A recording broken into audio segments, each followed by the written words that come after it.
I is the simple interest. Okay, so for this one, remember lang po ano daw yung ating maturity value. Maturity value is the sum of the principal and the interest. So just add the value of the principal, amount of the principal, and amount of the interest. In order to get the principal amount, all you have to do is subtract the maturity value to the interest. Same in getting the interest, subtract the principal value to the subtract the maturity value to the principal amount. Example po. Okay, let's say our A is 12,840. Our I is 2,890. What will be our principal amount? So, as you can see from the formula, just subtract our maturity value to our interest. So, that will be subtract 0, 0, pag cannot be 7, and then 14. So, that will be 5, 17, and 1. So, that will be 9. 11 minus 2 is 9. So, our principal amount with peso sign, because we are referring to the money, and that costs 9,950 pesos. Nakakaintindihan po ba? Okay, so let's have another one.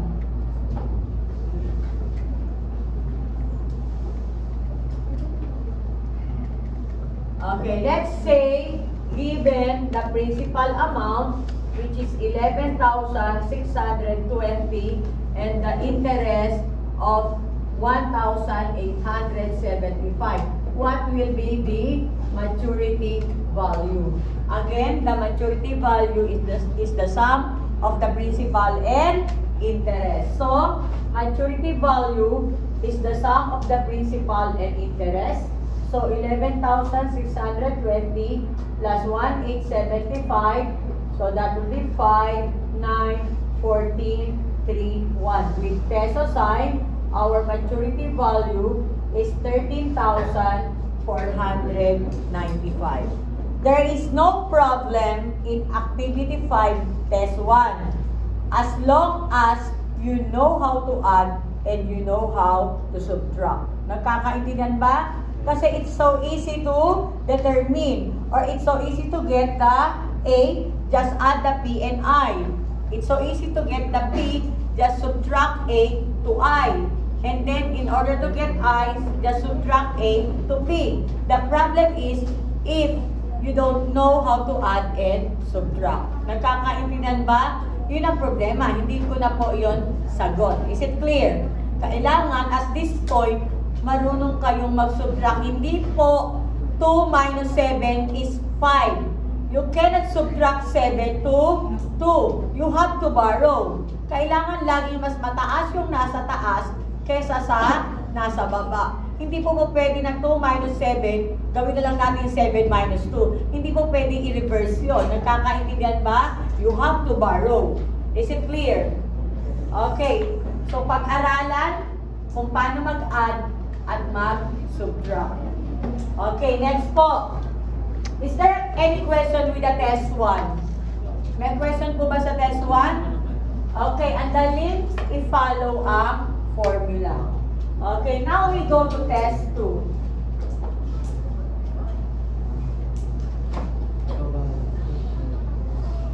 Okay, so in test 2, so you're going to solve for the simple interest and the maturity value. So test 2, solve for the simple interest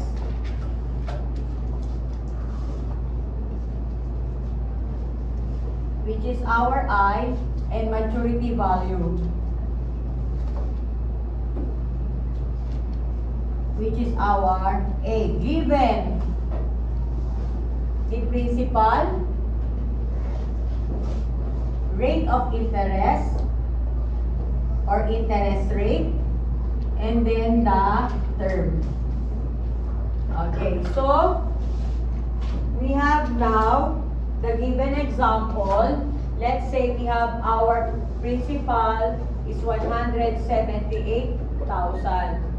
Okay, with our rate of interest, let's say we have here 4%, and our term, which is our time, is 5 years. So, in order to get the simple interest, you have multiply our P by our R and by our term. I-multiply lang po natin yung tatlo na yan. Makukuha na po natin yung simple interest. Nakakaintindihan ba? So, we have here 178,000 times po daw sa 4% times daw sa 5 years. So, convert daw natin yung 4% into decimal, and that is what? So, 178,000 multiplied by 0.04 times 5. Tandaan, ang 4% ay 0.04. Ang 40% ay 0.4. Nagkakaintindihan ba? Ang 2.5% is 0.025. Just move the decimal places 2 steps going to left. Nagkakaintindihan ba? Ganun lang po yun. When we convert percent into decimal. Okay, now, we have here 178,000 multiplied by 5 muna. Pwede yun. So, para hindi po kayo nagwe-waste ng time, since ito naman po ay 0, 0, 0, ang gagawin na lang po natin, multiply do yung 178,000 by 5 by 0.04. Parehas lang po yan. Nagkakaintindihan ba?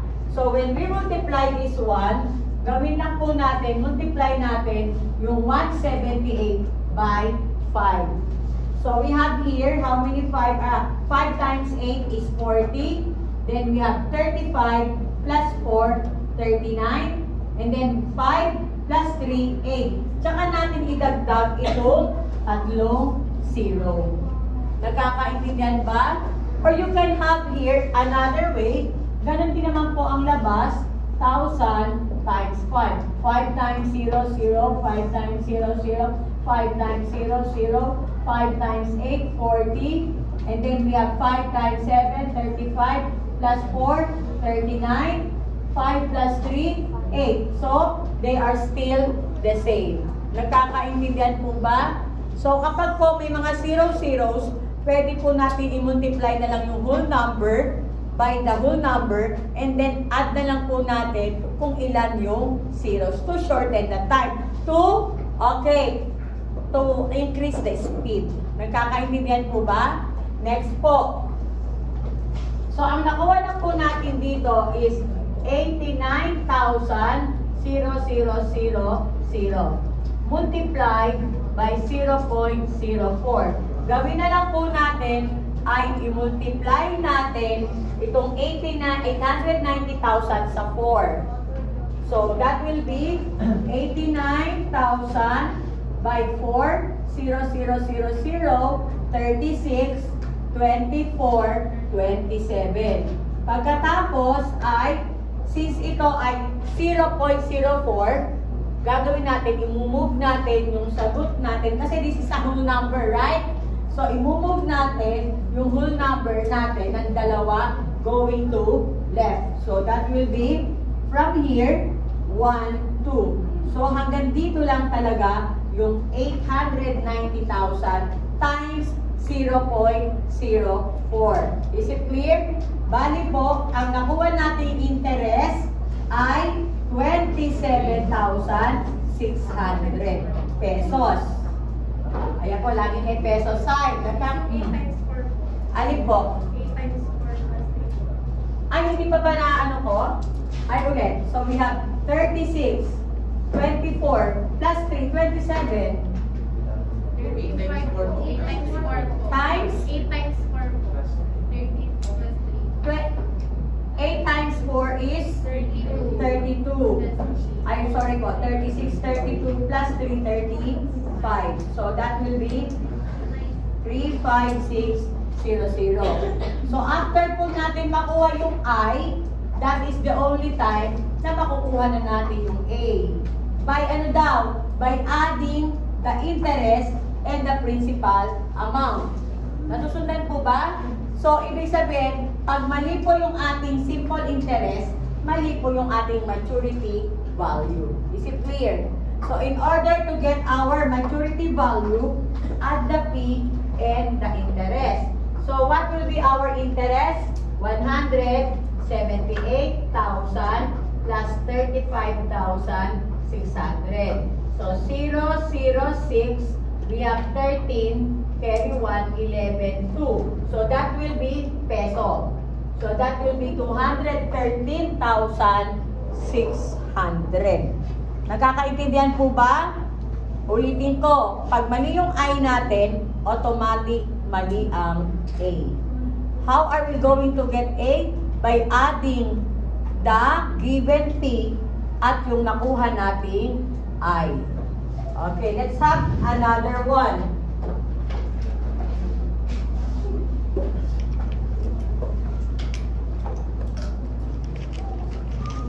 Okay, so let's have here, our P is 28,000. Our R is 6%. And our time is 4 years. So again, we have 28,000 times 0.06 times 4 for our I, PRT. So pwede natin ito muna ang ating i-multiply. So what is 28 times 4? 32. Then we have 8, 9, 10, 11. So that is 1, 1, 2, and then how many 0? 1, 2, 3. 1, 2, 3. So ito po yung product ng 28,000 times 4. Nagkakaintindihan ba? And then, multiply natin sa 0.06.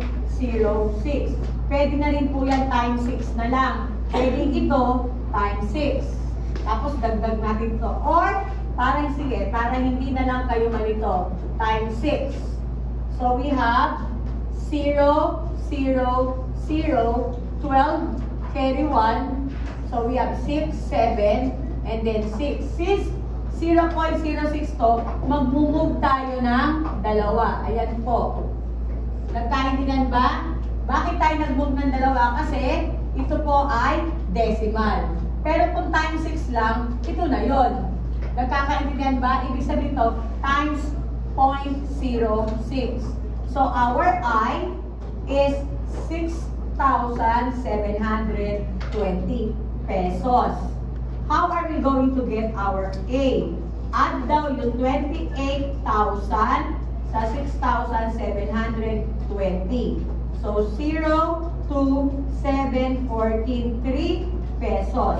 So, our A is 34,720. Nagkakaintindihan po ba tayo? Lagi po may pesos yun. Yes po, I, P, and A. Kasi we are referring to money. Lagi po bang years yung lalabas sa No given? po, it can be months. Okay, now let's go to months. Palitan na lang natin ito. Let's say the same given. This time, let's have here 5 months. Okay, so since 5 months, we have our I as PRT. So 178,000 times 0.04 times 5. Is it 5? Kapag 5 po, it means 5 years. Nagkakaintindihan ba? So it must be 5 divided by 12. Ibig sabihin, in 1 year, there are 12 months. It is only a part of 1 year. Nagkakaintindihan po ba? So, i-divide po natin to sa nearest 2 decimal places. Alam nyo naman siguro mag-divide. So, 5 sa loob, 12 sa labas. Cannot be. Kasi kailangan mas mataas yung nasa loob kesa sa nasa labas. Para maging mas mataas yung nasa loob, dadagdagan natin ng 0. At yung 0 dinagdag natin, katumbas nun ay decimal point. Then you can ask yourself, how many 12 are there in 50? 12, 24, 36, 48. So that will be 4. Pag yung sagot lagi sa divide, lagi sa taas yun. Nagkakaintindihan ba? And then, 4 times 12, 48. Subtract 2. Add 0, baba lang natin. How many 12 are there in 20? 1. Pag how many nga sa taas? 1 times 12, 12. Then you subtract 8. Add 0, baba. How many 12 are there in 80? So that will be 6 because of 72. So 6, 72. Stop ka na kasi nakuha mo na yung pangatlo. In order for us to, in order for us to decide whether are we going to add 1 do sa 1 or remain as 1. So we have here 0.41 since this is 5 up, so that means it is 0.42. Nagkakaintindihan po ba? Then we have here 0.04 and 178,000. You can multiply 178 by 4 muna. So if we're going to multiply 178,000 by 4, so we have 0, 0, 0, 32, 28, 29, 30, 31, then we have 7. Since decimal to, move doon natin ang dalawa. So that will be 7,120 times 0.42. Yung 7,120, ita-times uli natin sa 42. Nakakaintindihan ba? So we have 7,120 times 42. So that will be 0, 4, 2, 14, 0, 8, 4, 28. So we have 0, 4, 10, 9, 9, 2. Tapos, imumove uli natin ang dalawa. Kasi decimal to. Nagkaintindihan ba? So, imumove uli natin ang dalawa. So, our interest is what? 2,990.40. So, that will be our interest. Is it clear? Ngayon, paano natin makuha yung maturity value? Add natin sa 178,000 yung 2,990.40. Lagyan natin ng 0.00 yung 178 para hindi kayo mamali ng alignment ng digits. Magkakaintindihan. Then, add na natin. So, we have 0, 4, 0, 9, 9, 10, 8, 1. And that is how much? So, that will be 180,990.40. So, that will be our maturity value. Basta ang tatandaan nyo lang, kapag decimal, ita-times lang natin yung whole number dito, tapos i-move natin ang dalawa. Pwede po tanggalin yung 0.40. Yes po. So, pwede po po. Pwede po. Okay, 0.4, 0.40, 0.400, 0.4,000, 0.4 million are the same. Nagkakaintindihan ba? Okay, so, pwede po natin i-multiply lang yung 4 sa 178,000, tapos yung sagot laging i-move ng dalawa. Kasi decimal number to. And then, kapag dito naman, pag whole number, hindi tayo nag-move ng dalawa. As is lang. Nakakaintindihan po ba? Okay, so study this one. Para po sa Monday, we will start our activity 5, followed by 6, 7, 8, and 9. Kung ano matapos natin within that day. Kasi po, we still have 2 Mondays. Okay, so this will be the end of our session. So goodbye po. Goodbye!